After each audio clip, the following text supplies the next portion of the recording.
Our upper wishbone is out now. So this time I'm going for the front left lower control arm, and you've got a 19mm nut here, 19mm bolt on this end here, this guy, and on the subframe you have a slot that holds this nut in place, keeps it from spinning because there's interference here. So what I'm going to do is get my breaker bar with a 19mm socket, set it here. What you're not seeing right now is that this is the steering rack moving. That's the outer tie rod. I removed the bolts, and I mean, call it an unfair advantage, but I don't have an engine in here, so I was able to access it pretty easily. But I needed that to be able to get some of these components out of here.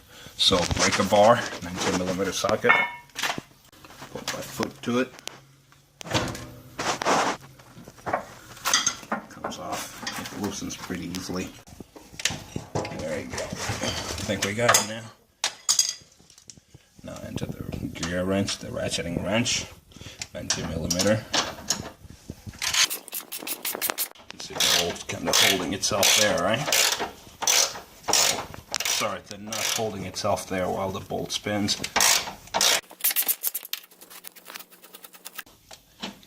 So the front bolt is out, and this is the reason I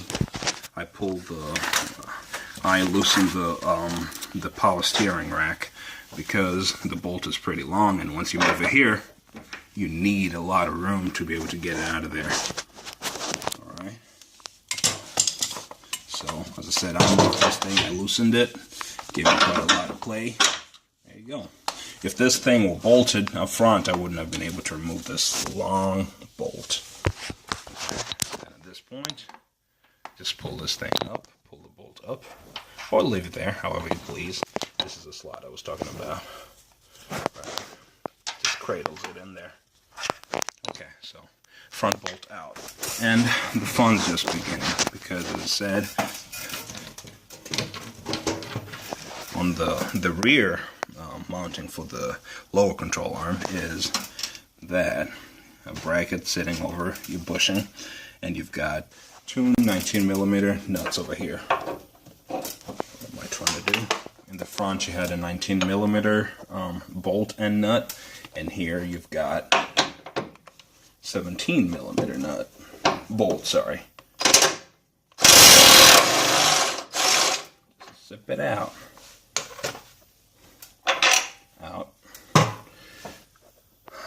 I would like to suffer through this, give you an example of exactly how you'd be going about it in the car. I mean, honestly, you can get your hand in there, attack it from the other side, basically get in there, put your tool there, but attack it from the back. Come at it from the rear of the car, or just stick your hand in here with the socket and the ratchet. But since I already removed the engine, I really see no point in suffering through that. So I'll just come here to the other side, put my handy dandy tool on it, just zip it out. Okay. There you go.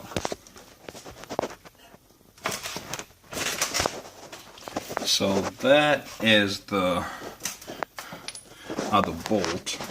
That's the inner bolt of the lower control arm rear mount, if that makes sense. Lift this thing up, or I mean, since I already removed this, I can try to pull the whole assembly out. There you go. Then just pull it out, and there you go. That is your rear control. Sorry, that is your lower control arm done. And this is the front driver's side, front left, which is the driver's side of the American vehicles. There you go. Hold it non-stationary, spin the turn the bolt.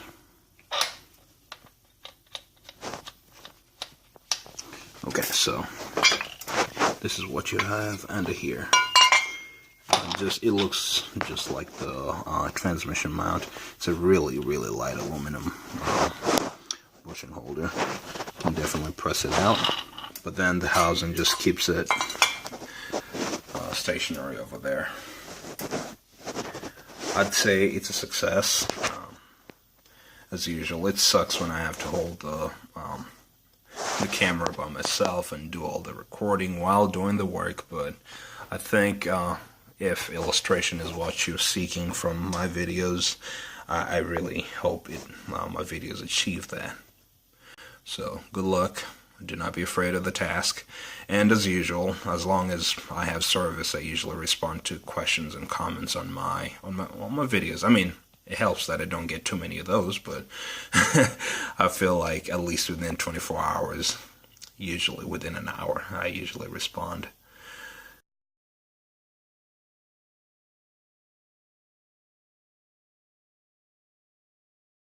To mention for the passenger side, for the right side of the Infiniti M45 is that you have these fuel lines over here and you have a bracket here, so that might get a little tricky, you know. So what you do here, you know, I mean, look at that, you don't really have much clearance. Remove the front mount over here, then remove these bolts as far up as you can get. So I use an open-ended wrench to do this. Then remove that other bolt over there. Right. So this is the side with the fuel line. Then once that was out, I mean, this thing kind of folds back a little, but doesn't give you much clearance. Then pull this up, right? Then shove it through the other side. I was able to remove it from the inner side of it. I mean, right now it's cooperating and seems all simple, but once you have a mount here, it's a little harder. As you can see, right now it's going in easily, but remember you have this thick of a metal here preventing the bolt from bending that far. So I had more success passing it through the other side. I mean, it's something that once you're committed and you've gone this far with your suspension replacement or suspension work, you'll probably find a way, but why not get some tips, right? And you might find a better way, and if you do, please share. It's just that's what worked for me with the setup that I have right now. So I just thought it would be helpful to mention that as well. So it's funny, I mean, this car is gonna go to the scrapyard, but here I am bolting things downstairs. It's a weird habit. I don't know if it's a bad thing. I really don't see anything bad about it, but I always do that.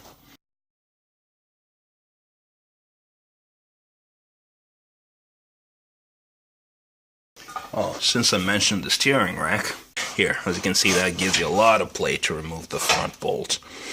And this is what comes from the steering rack. This top bolt here, which is a 19. So for the steering rack, here you had the nut, and down there you had the bolt. The bolt is a 17mm head.